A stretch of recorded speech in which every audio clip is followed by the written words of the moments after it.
Today is April 8th, 2025, and I am in Cincinnati, Ohio, and we are about to take a walk-through of the Cincinnati Reds baseball team, Hall of Fame, and museum. So let's go check it out.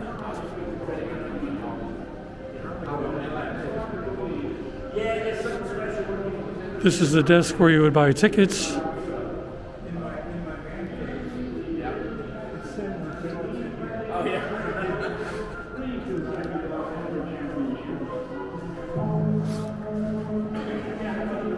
Here we have faces of the Big Red Machine. We have some video highlights that you can sit and watch of great moments in Reds history.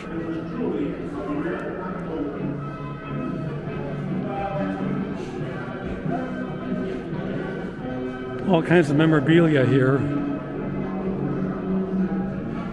Game-used bats, souvenirs, all kinds of fun stuff. Of course, we have jerseys in here, bits of history, World Series scorebook.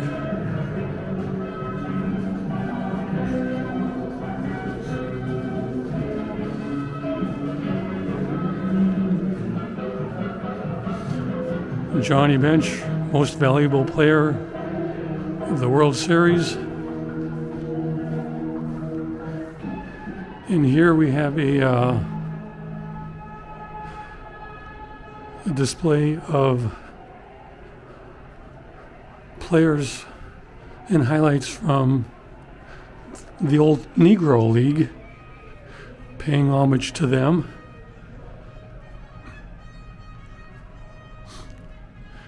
Here's a little fun artifact. This is a giant first baseman's mitt, and you can compare that to my hand. So on the sign here it says, the Indianapolis Clowns. So they were one of the most flamboyant teams that were part of the Negro League. The Clowns lived up to their team's nickname by employing numerous promotional gimmicks to drive their fans to the games, including the use of this comically large first baseman's mitt.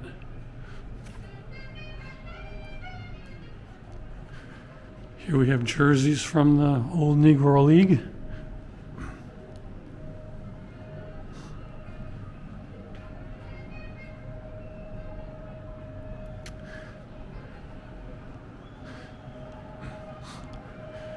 And here they have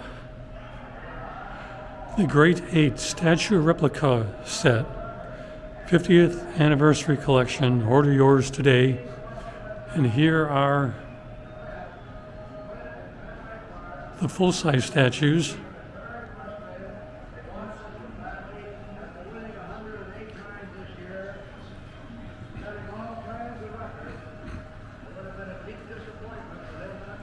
So the Great 8. It stands uncontested as the most famous lineup history.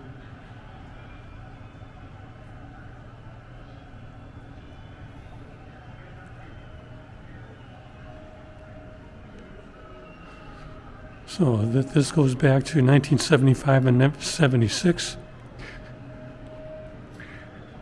So 50 years ago, and people are still embracing the Reds from that era. We're now going to work our way upstairs here.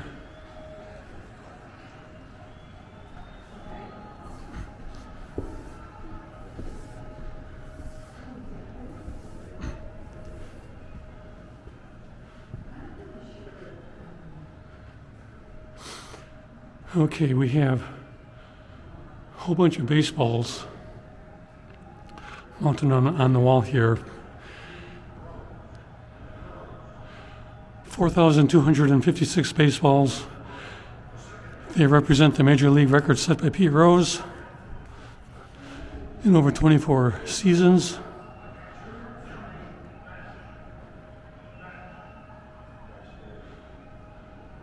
So I don't think we have every baseball for every hit, but I'm sure they have some of the more monumental or milestone balls in there.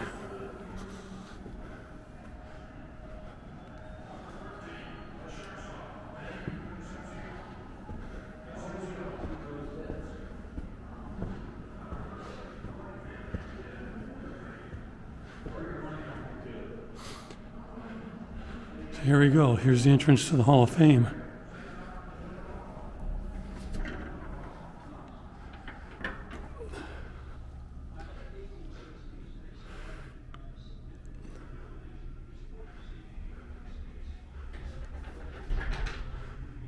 So we have a display of some history and trivia.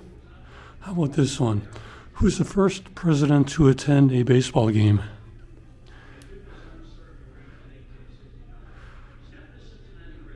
Benjamin Harrison.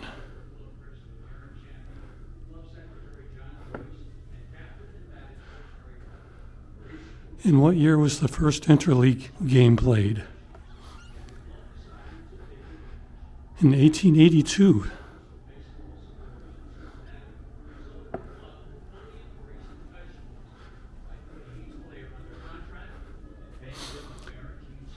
Here's all kinds of collectibles and memorabilia.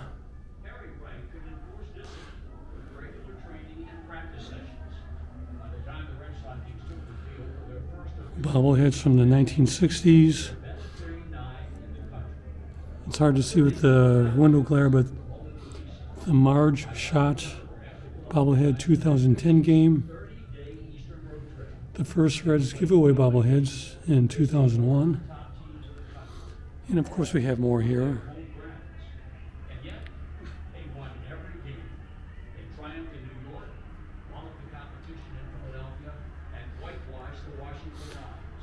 A little bit of early history. A member's ticket and a photograph from the team. And the display is calling that a baseball card from 1869. So yeah, I didn't see that. On the bottom of the photograph is some descriptions of the team.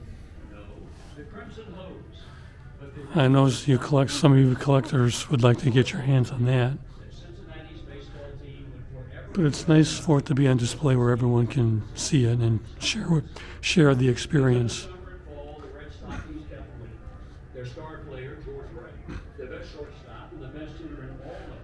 Yeah, the Reds go all the way back to 1869. Of course, it was much different back then. Different rules, different leagues, different teams. So this is Johnny Vandermeer.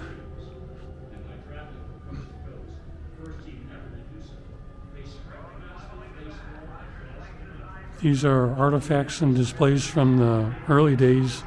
The display here starts at 1876, goes into the 1910s and 1920s. Just all kinds of memorabilia and artifacts here.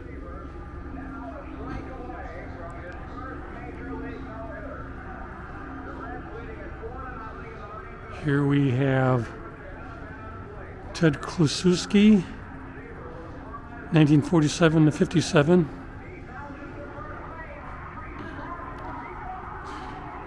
And the timeline continues. Here we're in the 1930s, 1940s, with artifacts from the era. This is a game bat used by Ted Kluszewski, 1947 and 1948.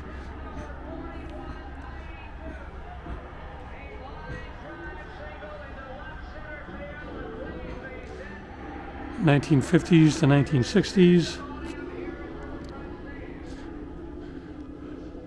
Statue of Johnny Bench.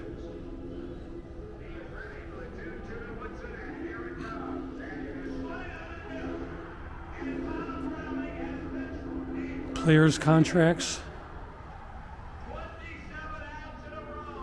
signed jerseys and bats. Here's Barry Larkin, shortstop, 1986 to 2004. That was a long career. And here we have displays from the 1970s. The Cincinnati Reds have done the absolute improbable by defeating the club 1980s. in Major League Baseball, and they've done it in a 4-game series streak. 1990s, 2000s, 2010s, and the display ends at 2020. So let's work our way back to the hall. Here they have more exhibits.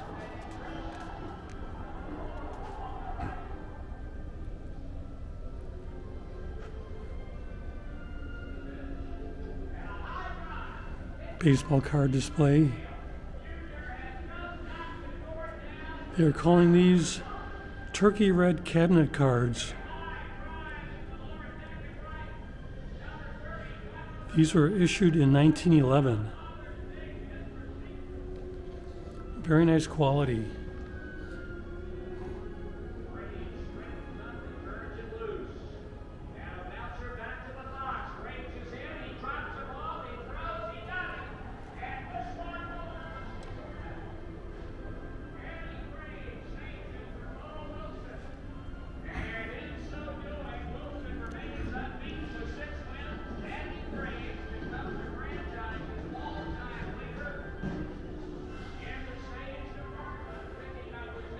Some artifacts from the older previous stadiums.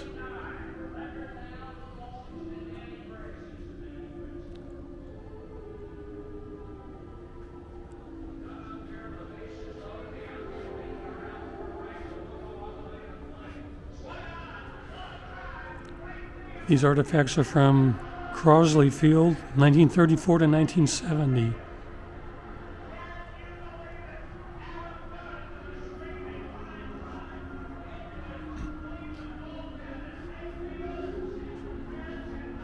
This displays Cincinnati All-Star games and Reds All-Star highlights.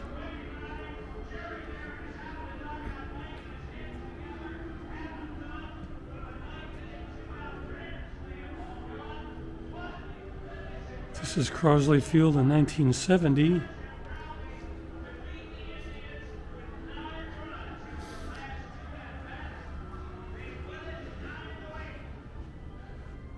They call this the Palace of the Fans. And this was the home of the Reds from 1902 to 1911. It would have been fun to photograph that old relic.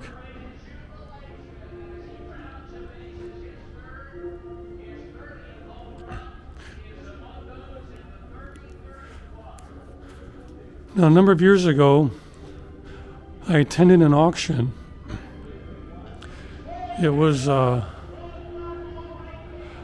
lots of equipment, paraphernalia, and game-used items from Robin Yount of the Milwaukee Brewers. Now, Robin Yount is one of the most popular players in Milwaukee Brewers history.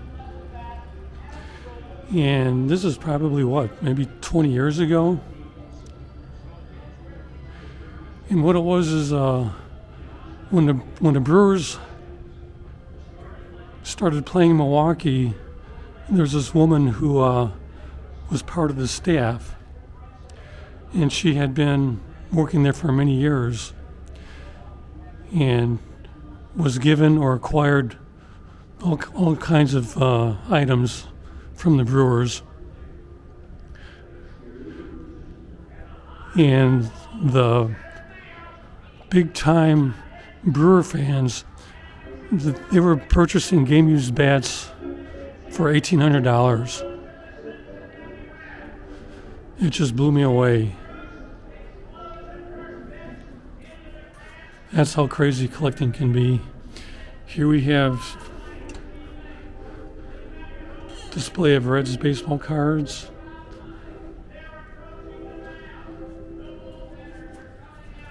Here we go. How about the 1982 to 1983?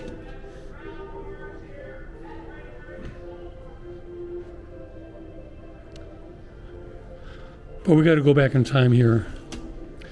How about 1869 to 1911?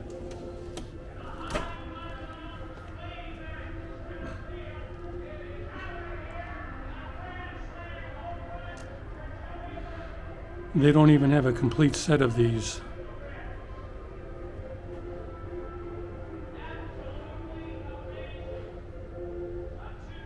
But I'm sure you collectors would just appreciate being able to look at these.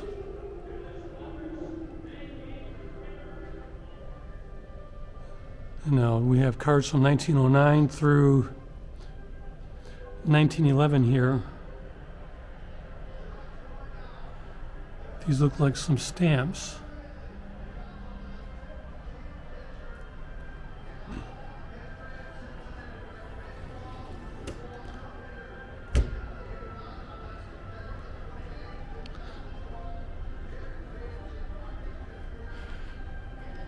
This room is a display dedicated to the announcers and broadcasters of Cincinnati Red Gleams.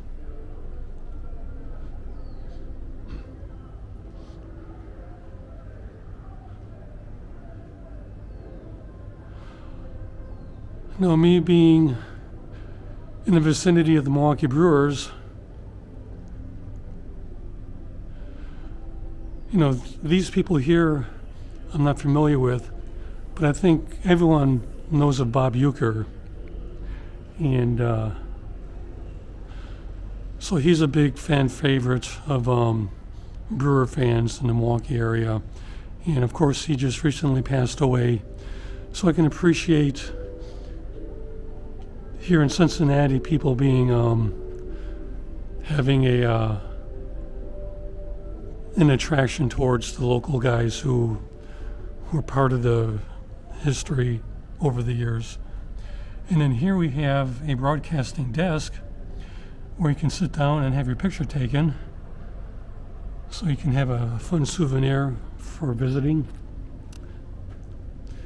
And then in here is the actual Hall of Fame, where the Cincinnati Red players are enshrined.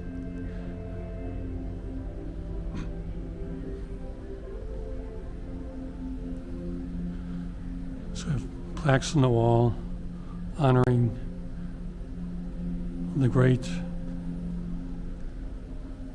athletes and others who contributed much to what the Cincinnati Reds are all about.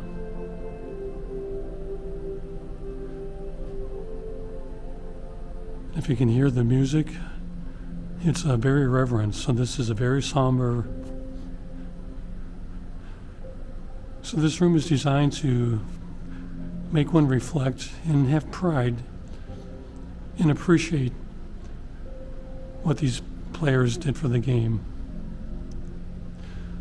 So of course we have to stop and look at Pete Rose here.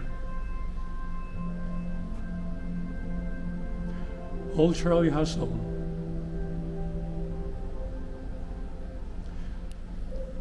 And of course he's a controversial figure.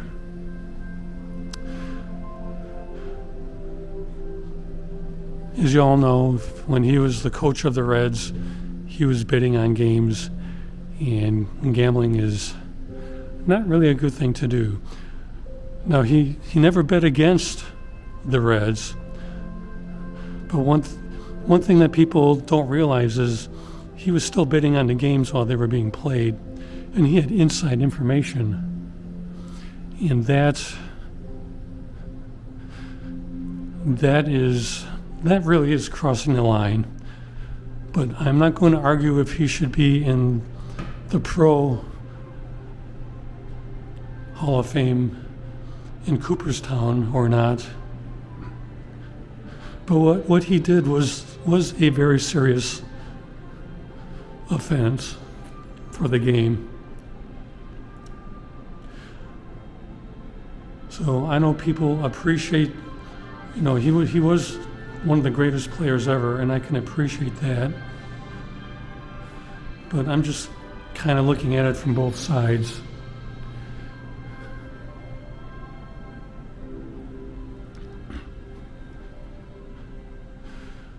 But in the end, whether he goes in or never goes into the Hall of Fame, that's not up to me. But if you guys want to talk about it in the comments,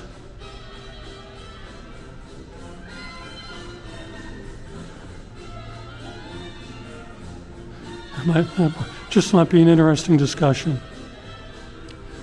And so this room is dedicated to their World Series championship games. So we have the World Series trophies, 1990, 1976, 75, 1940, and 1919.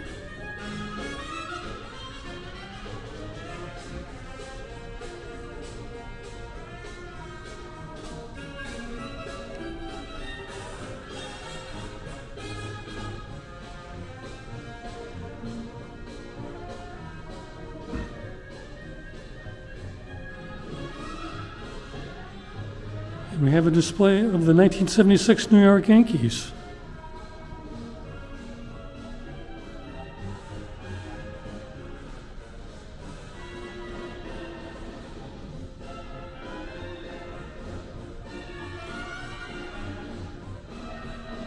So I'm reading the display here. 76 Phillies.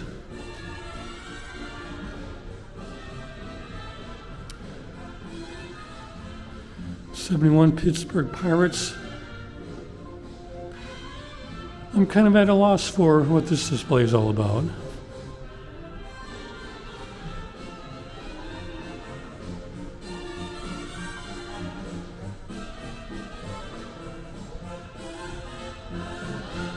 Okay, here we go.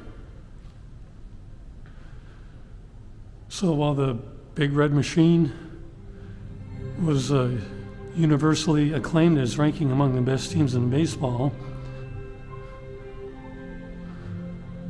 but the Big Red Machine was far from being the only notable team to play in the decade. The 1970s was a decade that featured a host of great teams in each league.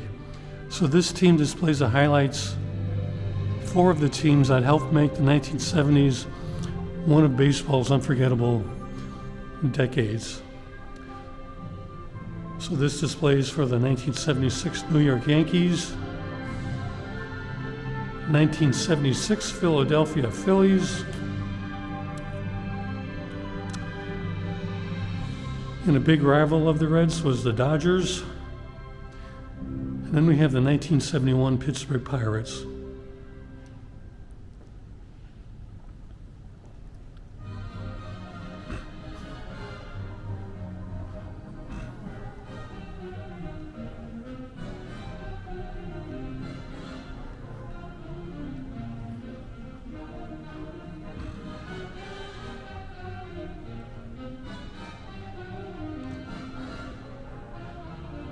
So there you have it.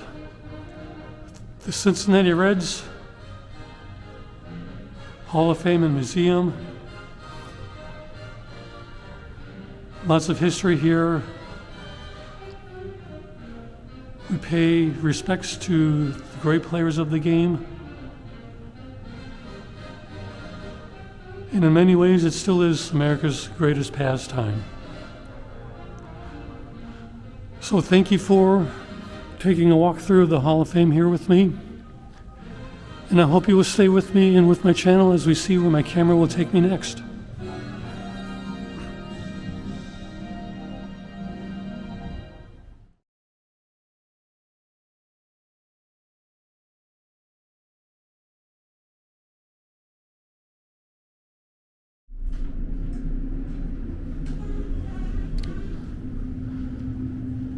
Okay, a little bonus footage here.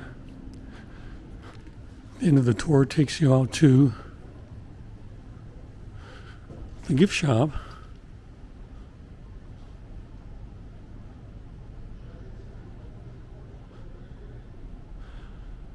So t-shirts are $32.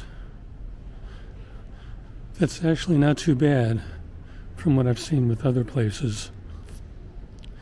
How about the jerseys?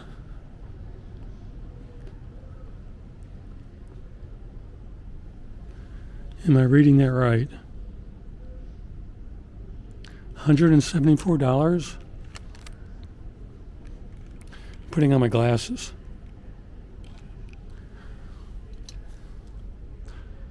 No, I got it wrong. It's $179, and that's for a ladies' jersey.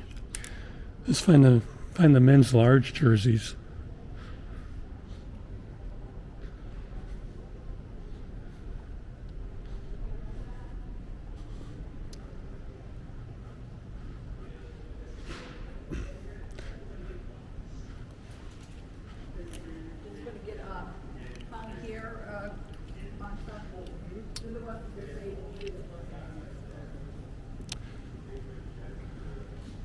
$209.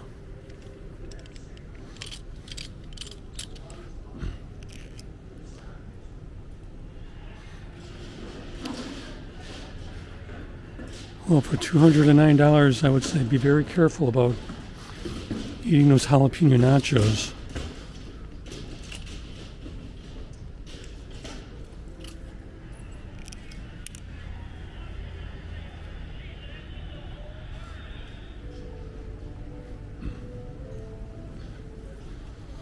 How about a sweatshirt? These are good quality sweatshirts. $80.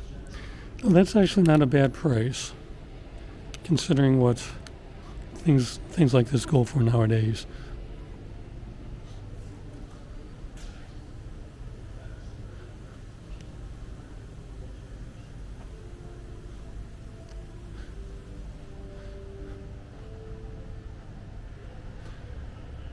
All kinds of souvenirs.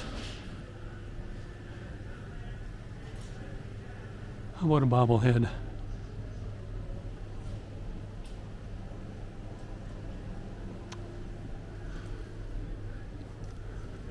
Well, that's it. I'm going to leave. The staff here is staring at me because I'm doing video.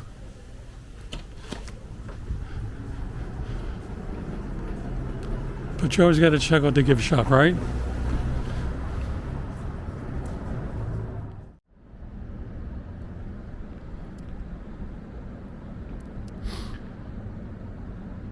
I am outside next to the Cincinnati Reds Hall of Fame and Museum, which is also adjacent to the stadium here.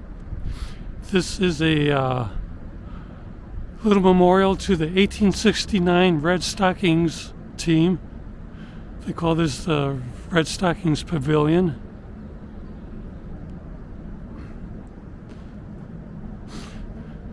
They have players mounted on top. On the inside are some inscriptions.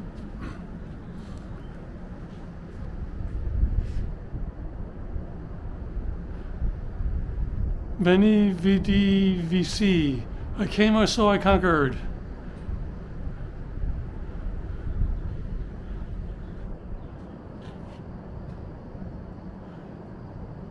God Almighty could not make 9 men who could beat the Cincinnati 9. Club Secretary John Joyce, undefeated 1869 record, 57-0. We are a band of baseball players from Cincinnati City. We'll tell you all about baseball and make the welkin ring. Hurrah, hurrah for the noble game, hurrah. Red Stockings Club song.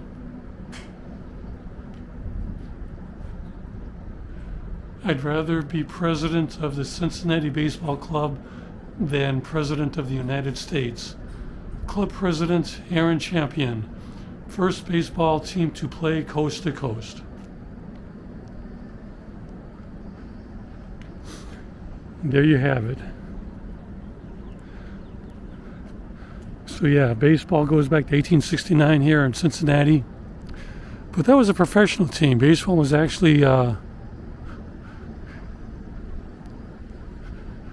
before that, it just wasn't organized.